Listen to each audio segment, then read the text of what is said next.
牛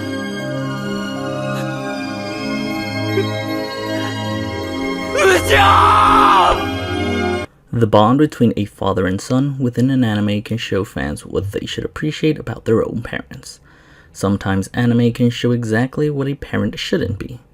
Other times, the heartwarming bond between a father and son may make you want to pick up the phone and call your father to tell him how much you appreciate him.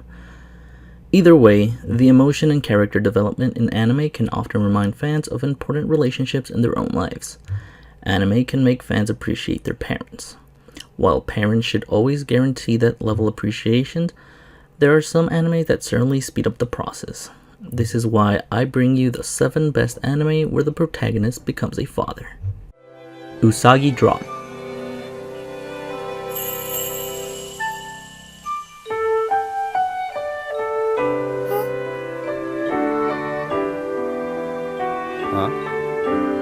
Usagi Drop is a beautiful anime about an adult learning to take care of a little boy. What seems like a lovable comedy of everyday life slowly turns into a much richer experience as the show explores themes of sacrifice and what it means to be a parent.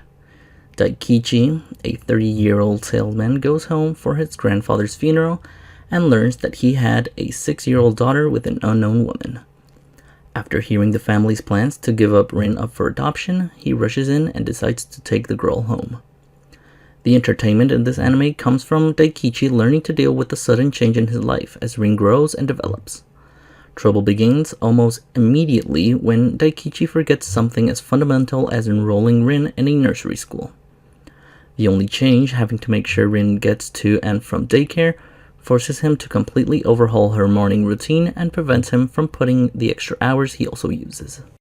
A Mama to Inazuma.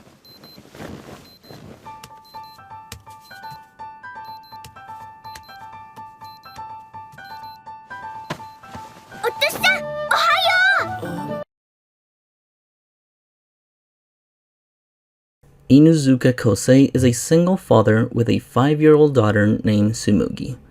Due to health complications, Kosei is left alone to raise his daughter after his wife's death. Unable to cook, Kosei is forced to give Tsumugi frozen and ready-made meals to feed her.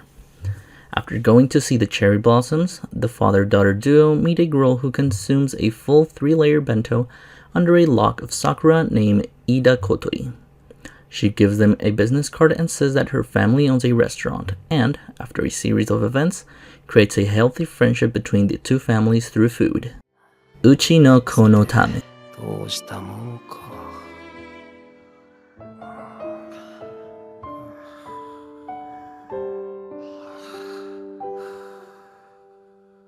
Uchinoko follows Dell, a skilled adventurer who one day meets a little devilish girl while working in the forest. It's clear that things have been tough for the girl named Latina.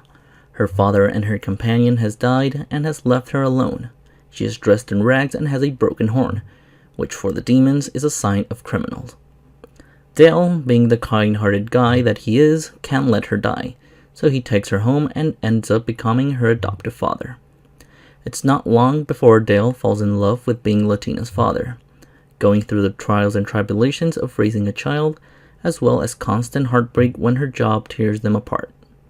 Meanwhile, as Latina grows older, she learns about the world around her and about herself.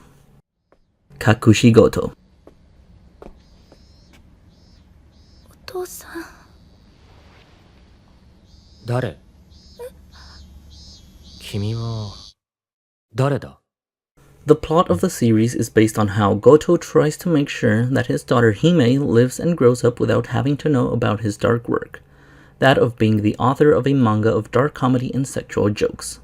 In addition to this, the true weight of the series lies in the relationship between father and daughter.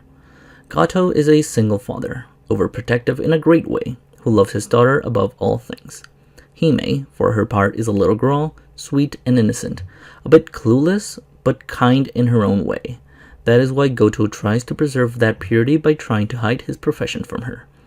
Be ready that it is very possible that it will have a plot twist which will take us comedy to drama, from laughter to tears. By X Family. アーニャ・レブスキ、アーニャ・ロッシュ。そうか。じゃあ帰ろう。The story takes place in the midst of a conflict between two countries, Ostania and Westalis. To keep the peace between the two nations, Westalis hires a renowned spy with the alias Twilight to complete various missions. His primary mission is for Twilight to gather information on a prominent politician named Donovan Desmond.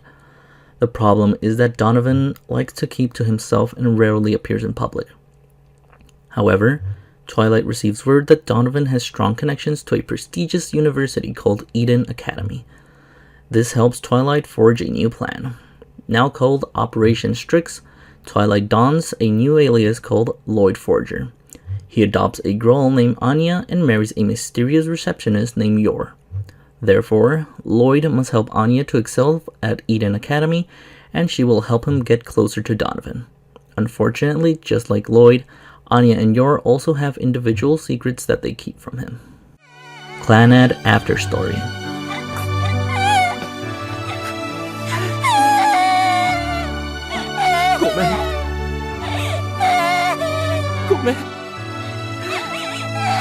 This is the continuation of Clannad and is that life goes on for Tomoya.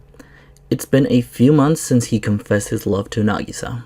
As he enters the second semester, he continues to meet a variety of different people, expanding his own world in the process. Also, Tomoya and Nagisa's relationship begins to enter a level of intimacy like before. Through this relationship with Nagisa and her various encounters, Tomoya begins to understand the meaning and importance of family.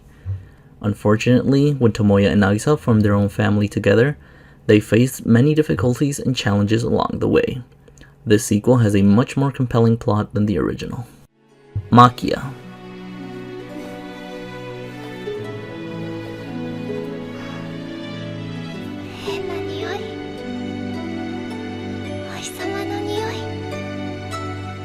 Makia is a shy 15-year-old girl who hails from the clan of the Forsaken, also known as the Eolf, an ancient enclave of blonde mystics who weave hibiel, a fine translucent cloth that marks the passage of time and contains messages that only other Eolf can read.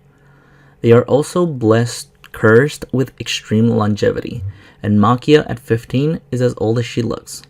The tribal elder warns Makia that she will feel even lonelier if she ever falls in love with a stranger, as she will be destined to widely outlive its mate.